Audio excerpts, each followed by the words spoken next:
A gente muda de assunto porque hoje tem pesquisa CNT que mostra os cenários de segundo turno de eleição presidencial, eleições aí de 2026, além de um cenário também de reprovação e diminuição da aprovação do governo do atual presidente Lula.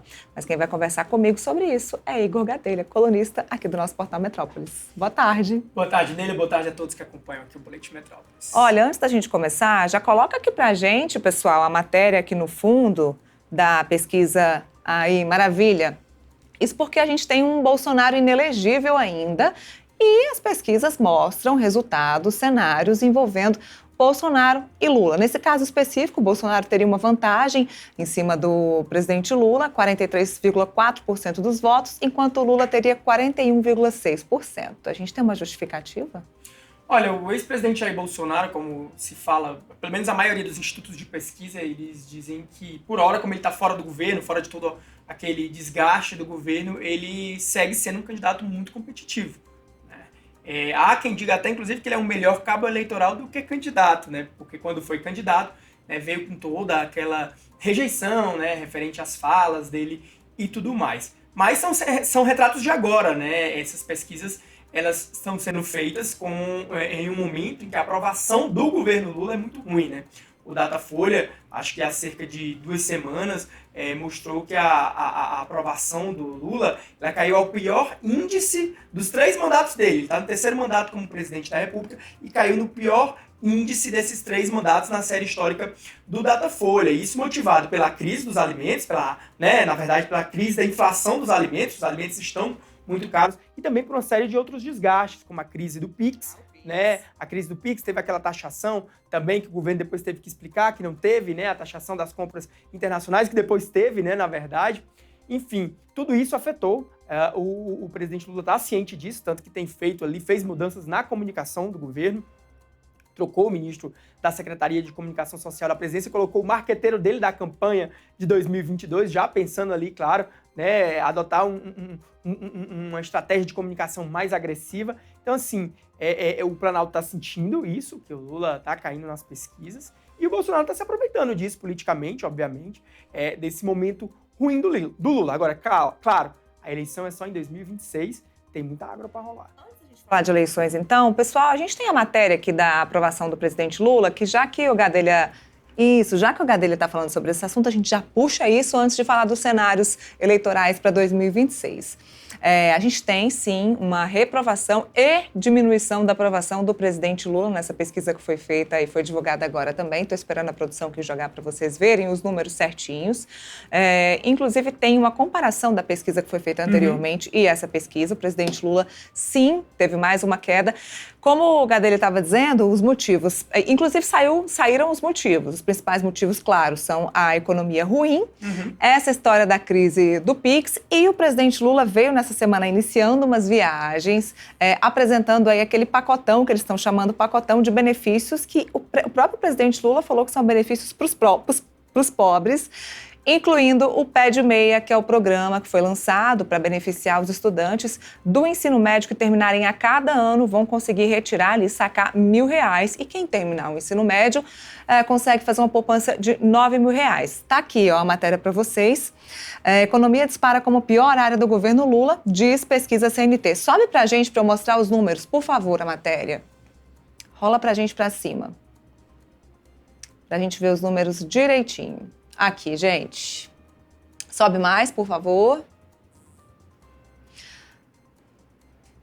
Olha, pode falar, Gabriel. Não, as áreas consideradas de melhor desempenho, né, que ajuda os mais pobres, educação e relações internacionais. Por outro lado, as piores avaliações vêm da economia, com 32%, segurança pública, embora essa não seja uma atribuição do governo federal, né, segurança é a atribuição dos estados, não é nem dos prefeitos, e saúde, 13%. O governo federal também tem uma parte da atribuição de saúde. A economia, sim, a economia foi que derrubou a ex-presidente Dilma Rousseff, embora ela tivesse muito ruim politicamente também, mas todo aquele movimento ali do impeachment, eu cobri muito de perto aqui em Brasília, era setorista, repórter lá da Câmara dos Deputados, teve muito a ver também com o cenário, né, econômico. Naquela época bateu um desemprego muito alto, dólar, né, nas alturas, tudo isso, toda essa conjuntura econômica favoreceu o impeachment. E é isso, o Lula tá ligado nisso, né, tem conversado com o ministro da Fazenda, Fernando Haddad, e inclusive ele tem reclamado ali de alguns ministros do fogo amigo dentro do próprio governo, porque há ministros do próprio governo que têm feito vazamentos ali seletivos, criticando o Haddad, dizendo que a culpa é toda do Haddad, Haddad foi escolhido por Lula.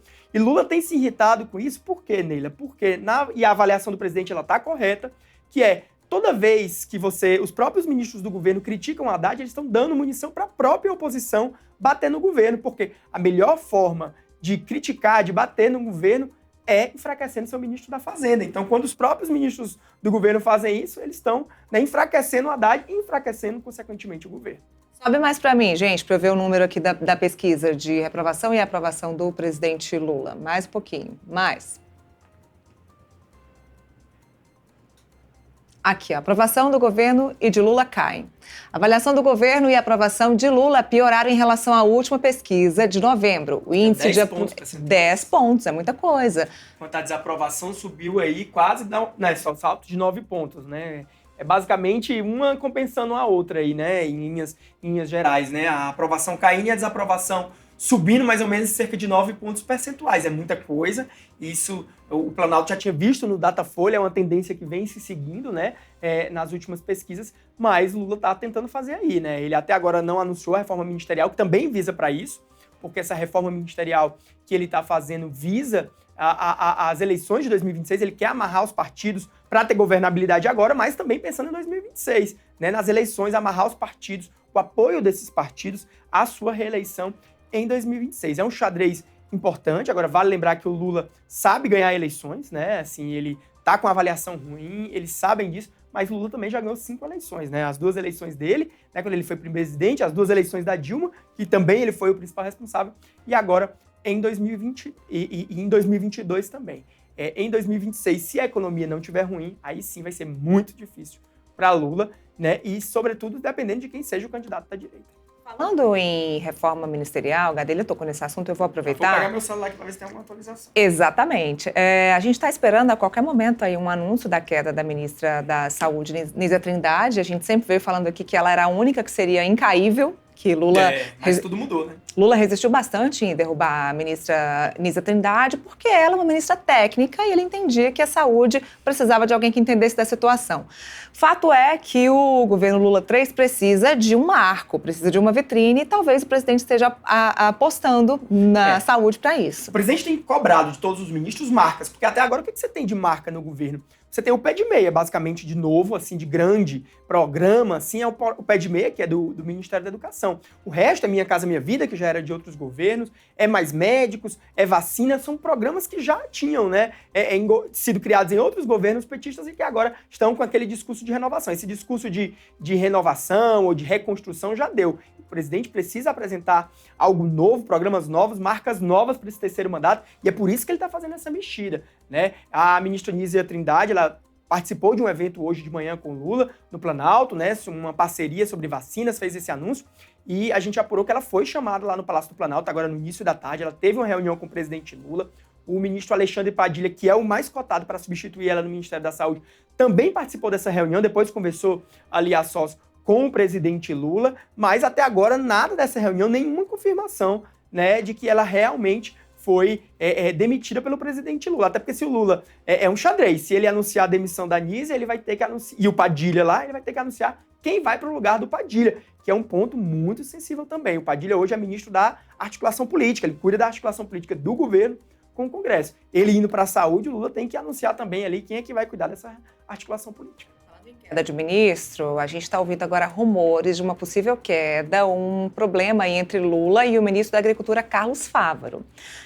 Acabei de ouvir, inclusive aqui um passarinho me contou, que há essa possibilidade, uma discordância entre o ministro Fávaro e o presidente Lula, e uma possibilidade de queda do ministro por conta de alguns problemas que vem tendo nessa área da agricultura, do agronegócio, que veio desde a semana passada crescendo muito, e a gente divulgou isso também. Olha, eu não vejo ali uma possibilidade de queda do ministro da Agricultura agora, mas o cargo dele é muito desejado por uma figura muito importante da política aqui de Brasília, que é o ex-presidente da Câmara, Arthur Lira. Ele tinha tirado umas férias depois que ele deixou o comando da Câmara, em 1º de fevereiro. Ele voltou na semana passada, apareceu numa festa aqui em Brasília, uma festa do Grupo Esfera. Ele apareceu né, muito assediado ainda, porque passou 4 anos como presidente da Câmara, e ele disse que ainda não teve convite, mas ele quer, sim, ser ministro da Agricultura, mesmo que ele tenha que sair próximo ano, porque, lembrando que quem for ser candidato próximo ano vai ter que deixar o governo em abril, então, basicamente, 1 ano a pessoa vai ter ali para fazer um trabalho, porque o Lira é candidato, né, pré-candidato ao Senado por Alagoas em 2026.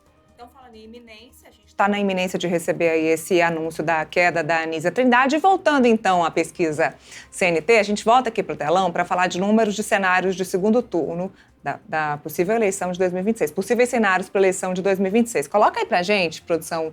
A gente tem um primeiro cenário de Bolsonaro com Lula. Bolsonaro com 43,3%, Lula com 41,6%. Lembrando que se a gente for pensar que tem 2 pontos para mais e para menos, eles estão praticamente empatados. Tem isso. Na margem de erro, eles estão empatados, né? A Paraná Pesquisas, na semana passada, já tinha indicado essa tendência, né, do Bolsonaro à frente, numericamente à frente do Lula no primeiro turno, e no segundo turno também mais empatados na margem de erro, né? Então já é uma tendência que vem se repetindo. É a segunda pesquisa que mostra isso e mostra aí que o Tarcísio, né, citado como um dos possíveis candidatos de Jair Bolsonaro, que está inelegível, né, não venceria o Lula. Mas, claro, Tarcísio também tem que ser trabalhado, né? Dependendo na campanha ali como ele for trabalhado, dependendo do arco de apoios dele, pode ser sim que ele venha. Que o Gadelha está falando, 40,7% de Tarcísio contra 41,2% de Lula. Qual é o nosso cenário 3, produção? Bolsonaro e Lula de novo? Acho que é a mesma coisa, não? Temos mais um. Cadê o Haddad? Eu acho muito difícil o Haddad ser candidato, porque acho que o Lula é candidato natural. Só se ele estiver muito ruim de saúde, o que ele demonstra já está curado dos problemas que ele teve na cabeça. E eu acho muito improvável um cenário Tarcísio e Haddad. Hoje teve esse cenário na eleição para o governo de São Paulo. O Tarcísio levou a melhor. Eu acho que o Lula vai ser, sim, candidato. Ele é o candidato natural. Agora, na Paraná Pesquisas, quem ia melhor entre os bolsonaristas com Lula era a ex-primeira-dama Michele Bolsonaro. Tem que ver como é que seria na campanha. Porque a Michele, embora ela vá bem nas pesquisas, a rejeição dela também pode ser maior do que a de Tarcísio. A ideia é que ela venha para o Senado, aqui pelo Distrito Federal, né? Isso está sendo muito falado aqui. Provavelmente ela venha para o Senado, aqui pelo Distrito Federal. Sem dúvida. Agora, o Bolsonaro, eu acho que ele, se ele não for candidato, ele vai fazer de tudo para ser uma pessoa da família dele, né? As pessoas que convivem ali com o ex-presidente dizem que ele não confia em outros nomes e que ele vai botar ali um dos filhos, né? Muito provavelmente o deputado federal Eduardo Bolsonaro para ser o seu representante nas urnas. Sobretudo, né, se Lula for o candidato. Para se Lula não for o candidato, aí sim tudo pode mudar, né? Maravilha, a gente continua acompanhando, o Gadelha vai acompanhar aí essa possibilidade de queda da ministra Anísia e qualquer coisa. Isso aí, corre na coluna do Igor Gadelha lá no nosso portal metrópolis.com. Obrigada, Gadelha. Obrigado e até a próxima. Até.